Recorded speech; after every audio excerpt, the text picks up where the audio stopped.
Bonjour, ici Jean-Philippe Trottier qui vous souhaite la bienvenue. Je m'entretiens avec Francis Daoust, directeur de la Société catholique de la Bible.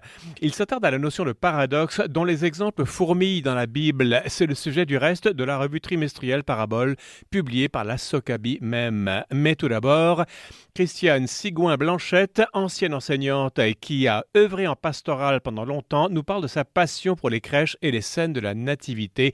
Au fil des années, elle a constitué une coquette collection de 673 crèches, je dis bien 673 crèches, qui sont exposées actuellement à l'église Saint-Émile à Montréal, tout près du stade olympique.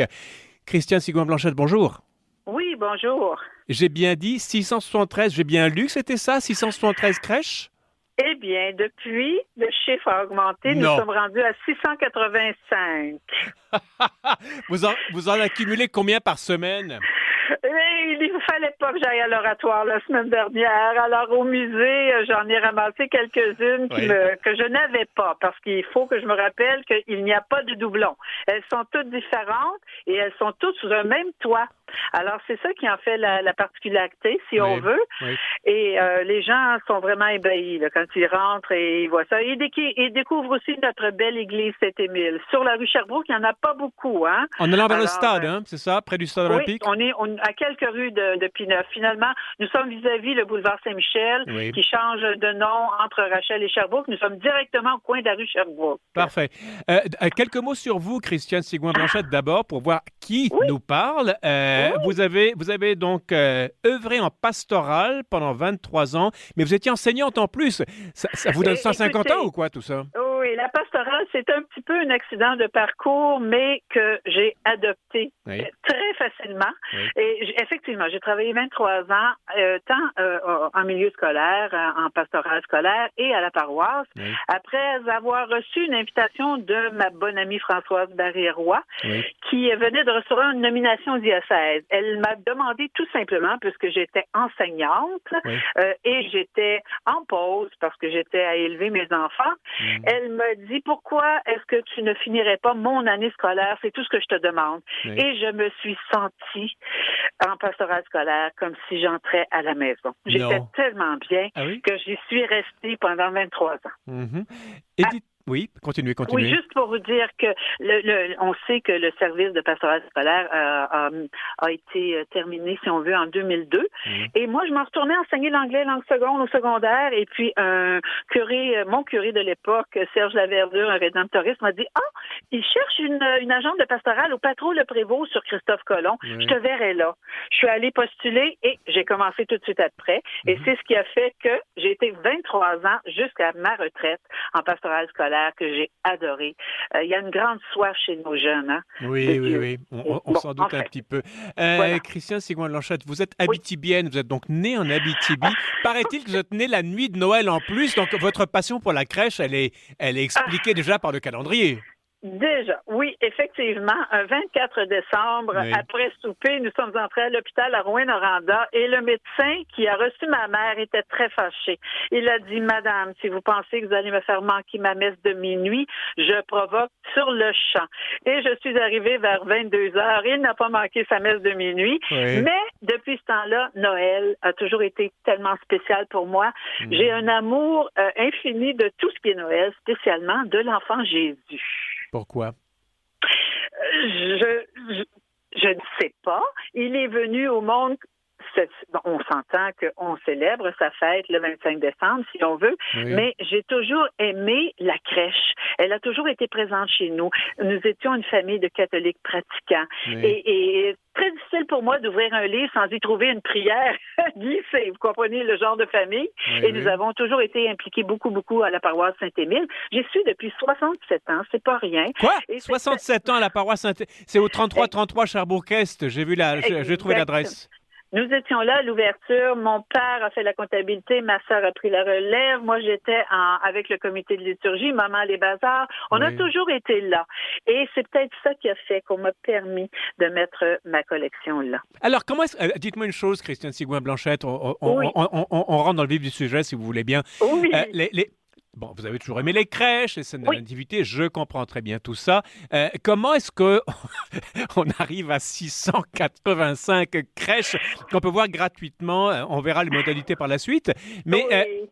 comment ça a commencé? Est-ce que c'est d'abord une petite crèche en papier que vous avez faite quand vous étiez gamine et puis ça a grossi? Non, écoutez, dans le fond, ça a commencé il y a une quarantaine d'années avec mes enfants. Moi, j'ai toujours eu pour habitude, à Noël, la crèche était omniprésente dans la maison. Il y en avait dans chacune des pièces avec un petit sapin qui allait avec. Et mes enfants, quand ils sont arrivés au monde, ils voulaient jouer avec mes très, très belles crèches.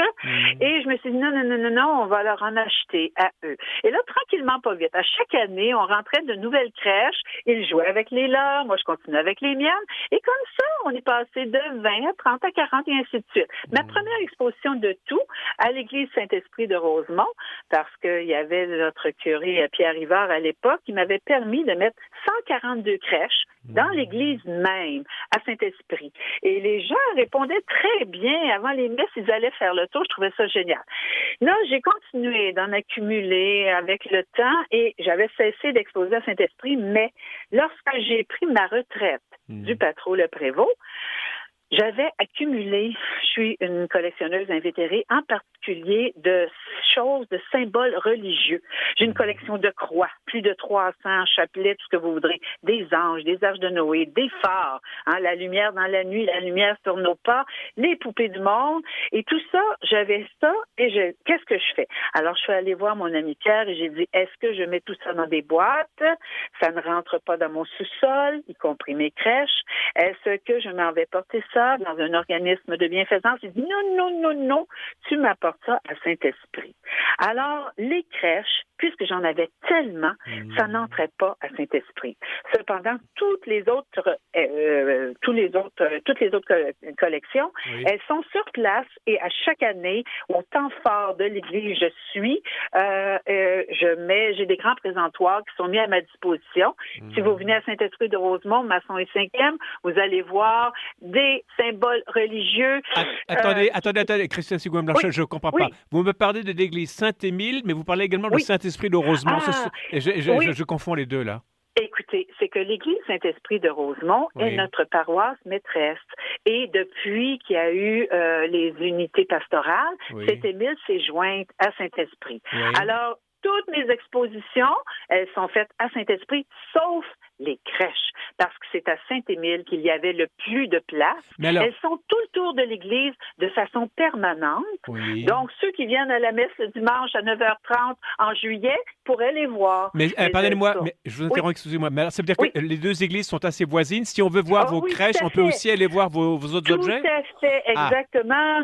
Exactement. On monte au boulevard Saint-Michel, on arrive sur Masson, il y a notre belle paroisse maîtresse qui est là.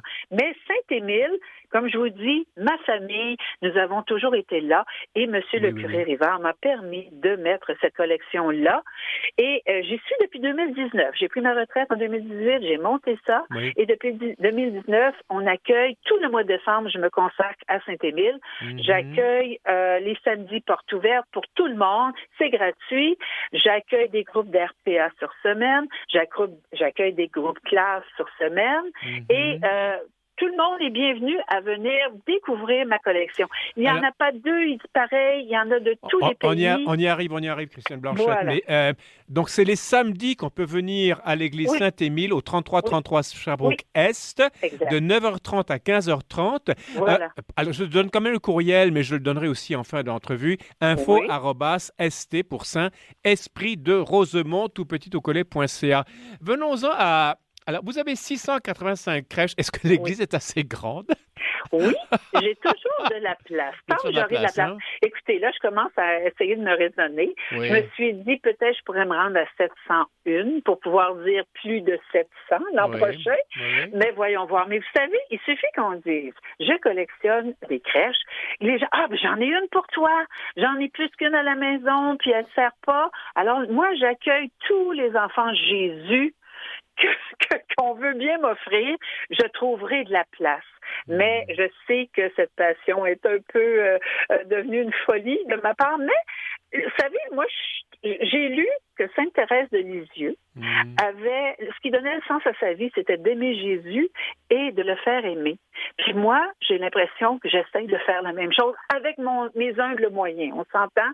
Mais quand les classes viennent et découvrent que Noël, c'est pas le Noël des pingouins et des ours polaires, là. Oui. C'est Noël, nativité de quelqu'un, de l'enfant Jésus. Oui. Et ça, pour moi, là, vous savez, les enfants, ce ne sont pas des vases à remplir, ce sont des flammes qu'on allume.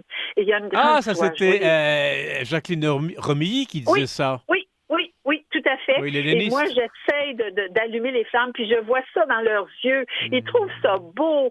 Puis je leur dis, oui. Oui, pardonnez-moi, Christiane Blanchette, mais une crèche, ça a été en fait inventé par saint François d'Assise. Le mot crèche. Attendez un petit peu, pas tout à fait. Je vais vous parler un petit peu là de l'origine comme telle. Tiens, allons-y. C'est sûr que, oui, on fête Noël le 25 décembre depuis le 5e siècle. C'est vrai. D'accord? Mais la tradition de la crèche, elle est plus récente.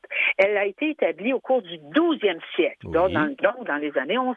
Oui. Et effectivement, c'est mon bon ami François d'Assise qui a eu l'idée en 1223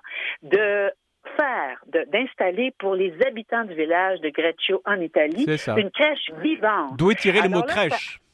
Oui, et le mot crèche vient du latin crepia, qui veut dire tout simplement mangeoire. J'explique ça aux jeunes. D'accord. La mangeoire, c'est où les animaux allaient manger. Bien sûr, il y a un habitacle qu'on appelle une étable, et ça s'ajoute à certaines crèche, si on veut, mais parfois, lorsqu'il n'y a pas d'habitacle, on appelle ça une scène de la nativité. Les personnages y sont, c'est certain.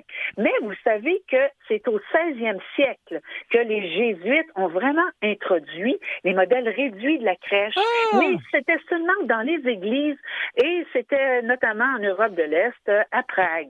Mais les personnages à l'époque, écoutez, ils étaient en cire, en plâtre, en terre cuite, en bois, puis même parfois en mie de pain. Mais c'est ce qui nous reste aujourd'hui, les petits Jésus de cire. C'est à peu près tout ce qui nous reste de cette époque-là, de cette tradition-là. Et moi, je voulais vous dire que j'ai aussi une collection de Jésus de cire que les gens pourront découvrir. Il y en a même un qui a mon âge, parce que papa avait acheté un billet à la tombola de la paroisse à Rouyn-Noranda et il a remporté le Jésus de cire. Alors, je le regarde et je dis, toi, là, t'es vraiment, on est vraiment, on a des atomes crochus. Alors, écoutez, mais l'histoire, là, finalement, de la tradition des crèches domestiques, ça s'est installé en France pendant la Révolution.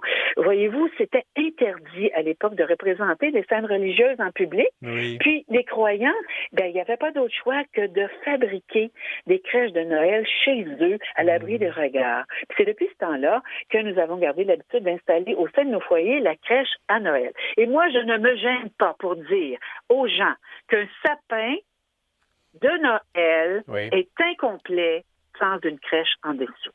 Christiane Sigouin-Blanchette, vous nous parlez de cette exposition tous les samedis de 9h30 à 15h30 à les samedis de décembre. Pardonnez-moi, oui, de décembre, évidemment. Le 14, le 21 et le 28. Même entre Noël et Jour de l'An, j'ai plein de gens qui viennent. Alors, je transmets l'invitation à tout le monde. Ça me ferait plaisir de vous y accueillir. De 9h30 à 15h30, donc 3h30 l'après-midi. Pour information, on n'a qu'à faire info@st pour Saint, espritderosemont.ca et on vous donnera toutes les réponses. Est-ce qu'il y a un téléphone à faire si on a des questions? Mon Dieu, ce serait celui de la paroisse Saint-Esprit de Rosemont. On peut le retrouver facilement. Et à ce moment-là, on me transmet les informations. Alors, je l'ai, c'est 514-376-3920, poste 110. Je répéterai ça en fin d'entrevue. Il nous reste 6 minutes, Christiane Sigouin-Blanchette. Oui. Est-ce que je pourrais vous parler de notre cher pape François? Pourquoi donc? On parle des crèches, on ne parle pas du pape François? On va parler des crèches. Puis même, avant ça, je vais vous parler de Monseigneur Turcotte. Vous l'avez bien connu, tout le monde l'a bien connu. Oui. Et lui aussi était comme moi, un créchiste. Une personne qui collectionne les crèches se dit créchiste. Et lui aussi avait une belle collection de crèches. Ça, personne ne le savait, mais moi, je lui en ai déjà offert une. Et il était très, très content. J'ai reçu Monseigneur Lépine pendant quelques heures, un samedi, c'était un dimanche après-midi, il est venu. Et puis, il a pris le temps, il a fait tout le tour. Et ce qui est particulier, je vous le dis tout de suite, si les gens viennent, je vais vous faire voter pour votre crèche coup de cœur. Je fais ça depuis le tout début. Et les gens, ils trouvent ça très difficile de n'en choisir qu'une. Et ce qui m'étonne le plus, c'est que depuis le début 2019, on a fait pause pendant la COVID, COVID, on a repris, c'est jamais la même crèche à chaque année. Ah bon? Ça m'étonne. Mais j'adore ça. C'est un suspense pour moi. Et début janvier, là, je fais le décompte des bulletins de vote et puis je publie ça un peu partout. Oui. Même je pourrais, en tout cas, je l'envoie sur mon site Facebook partout. Je veux juste revenir à notre cher Pape François. Oui. Vous savez, Pape François a aussi une grande affection pour la crèche. Il a même écrit, si on veut, une lettre apostolique, Admirabile Signum, Oui. le merveilleux signe de la croix. Et il nous rappelle que la crèche, c'est comme un évangile vivant qui découle des pages de la Sainte Écriture. Mm-hmm. Alors, écoutez, moi, je suis Sainte-Thérèse de Lisieux, je veux faire connaître Jésus et je veux faire revivre, si on veut, la tradition de la crèche. Est-ce qu'on peut dire, Christiane Sigouin-Blanchette, que la crèche, c'est une leçon de théologie pour des gens oui. simples? Je dis pas simplistes, mais simples. Tout à fait. On présente les personnages, on présente ce qui s'est passé. Oui. Écoutez, chez les jeunes, c'est une découverte. Ils en entendent plus parler de ça. Et je leur raconte l'histoire de Noël. Qui était dans les champs? Me permettez-vous, pour finir, avec le symbole, le bonbon de Noël. Mais moi, j'ai d'autres questions. N'allez pas trop vite, parce que j'ai d'autres questions. Il faut qu'on abrège un petit peu, Christiane Sigouin-Blanchette. Oui. Avez-vous des crèches? On a parlé des crèches que des amis vous ont données, mais est-ce qu'il y a des crèches comme à l'Oratoire? Est-ce qu'il y a des crèches de partout dans le monde aussi dans votre exposition? Oui, exactement. Malheureusement, écoutez, moi, j'ai ramassé des crèches, dans certains fournisseurs, dans les bazars. Vous savez, au Québec, on a jeté le bébé avec l'eau du bain. Et j'ai ramassé des crèches. Je me suis dit, non, elles s'en viennent avec moi un jour, on les verra. Et effectivement, je dois vous avouer que comment je dirais ça? Écoutez, redites-moi votre question, puis je vais enfiler. Est-ce qu'il y a des crèches d'ailleurs que du Québec? Oui, tout à fait. J'ai une table qui s'intitule Les crèches d'ici et d'ailleurs. Oui. J'ai deux crèches Inuit, Et les gens qui voyagent, ils savent que les collections, ils m'en apportent. J'en ai de plusieurs pays, mais j'en ai beaucoup aussi qui ne sont pas identifiées, mais qui sont toutes belles. J'ai une petite la semaine dernière qui est arrivée, puis j'ai dit, est-ce que tu peux me dire laquelle est la plus belle pour ton vote? Elle me dit, elles sont toutes belles. J'ai dit, mon Dieu, c'est content. Permettez-moi de finir avec la fameuse canne, parce que ça, peu de gens le savent. En Alsace, OK? Oui. Vers les années 1680, si on veut, un curé de paroisse est allé voir le confisier du village, pâtissier, confisier, et lui a dit, est-ce que tu pourrais me créer un bonbon qui pourrait tenir les enfants tranquilles pendant la messe de minuit? Puis ça doit être un bonbon qui dure longtemps. Ouais. Alors, le confisier a dit, je réfléchis, je te reviens. Et de là est née la canne du berger. C'est une canne, pas de personne aînée, c'est une canne du berger, parce qu'on sait qu'avec le petit bout recourbé, on allait chercher les petits moutons qui avaient tendance à s'éloigner. Viens, rejoins-le. Mais il avait l'esprit, la suite dans les idées. Si on retourne une canne à bonbons à l'envers, on retrouve la lettre J pour Jésus. Oh là! Peu de gens savent ça. Évidemment, oui, Christiane Sigouin-Blanchette. J'ai une question qui me brûle quand même. Vous avez des jeunes qui viennent voir la crèche. On dit souvent que, vous avez dit, on a jeté le bébé avec l'eau du bain, c'est vrai, mais on n'a plus le vocabulaire et les représentations liées au catholicisme, au christianisme, si vous voulez. Oui. Avez-vous des jeunes qui viennent vous voir comme des analphabètes, dans ce sens-là, si vous voulez, au sens religieux? Oui. Comment est-ce qu'ils réagissent? Est-ce que vous arrivez à les raccrocher à votre canne de berger? Écoutez, là, oui, parce que quand ils quittent la visite, ils savent que Noël, comme j'ai dit tantôt, c'est la naissance de quelqu'un. Je fais même un parallèle entre leur fête et la fête de Jésus. Les symboles de leur fête, les ballons, c'est peut-être devenu les boules dans l'arbre, les petits chapeaux pointus de leur fête, on a la tuque traditionnelle, le beau gâteau de leur fête, c'est la bûche de Noël, et les cadeaux qu'ils reçoivent, on s'échange des cadeaux, mais c'est à la suite des cadeaux que les mages sont venus porter. Alors, je leur raconte toute cette histoire-là. Quand ils quittent, ils savent que, écoutez bien, c'est pas rien, là. Sur 195, peut-être 196 pays, il y en a un en formation, il y a 160 pays qui, le matin de Noël, ils vont se lever comme nous et se souhaiter joyeux Noël. Ce n'est pas rien. Oui, effectivement. Avez-vous des adultes qui vont vous dire, je rentre dans l'église, je suis athée, je viens pour des raisons esthétiques? Il y a quelqu'un qui est venu déjà, Il m'a écrit, parce que quand les gens quittent, je leur demande de mettre leur prénom, puis s'ils ont un commentaire. Ouais. Il m'a écrit que lui ne croyait pas en Dieu, mais qu'il avait été touché par l'exposition. Mm-hmm. Ah ben ça c'est une sacrée comment dirais-je, une sacrée récompense pour vous. Mais quand vous avez quelqu'un qui est déjà croyant, bon, ça va, mais bon. Oui, c'est ça. Oui. Mais puis il y a des gens qui sont éloignés de l'Église depuis très, très longtemps. Oui. Et ils viennent et ils sont heureux de venir et de se retremper dans les traditions d'antan. Donc, 685 crèches à l'église Saint-Émile au 3333 Sherbrooke-Est, tout près du stade olympique. Pour renseignements, info@st Esprit de Rosemont, donc ST en petit, Esprit de Rosemont également, tout collé, tout petit, .ca. Christiane Sigouin-Blanchette, merci infiniment. On sent que vous êtes habité et que les gens... Ah oui, les dates, c'est les samedis jusqu'au 28 décembre. On a le 14 décembre, on sera ouvert, parfait. Le 21, le 28. Et après, durant l'année, les gens qui viendront à la messe le dimanche à 9h30 pourront voir les crèches. Parfait. Donc ça, c'est de 9h30 à 15h30 et les samedis sur rendez-vous pour les groupes. Non, pas les samedis sur rendez-vous, c'est ça. En semaine, alors, pardonnez-moi. À ce moment-là, on s'en va à l'adresse courriel et au numéro de téléphone et on forme un groupe et moi, je suis là la semaine pour les recevoir. info@Saint-Esprit de Rosemont, saint-st.ca. Christiane Sigouin-Blanchette, merci infiniment pour tous ces propos. Joyeux Noël et aussi bonne année à vous. Oui, joyeux Noël. Merci, au revoir. À venir sur les ondes de Radio VM, Bible et paradoxe. On vous revient après la pause publicitaire.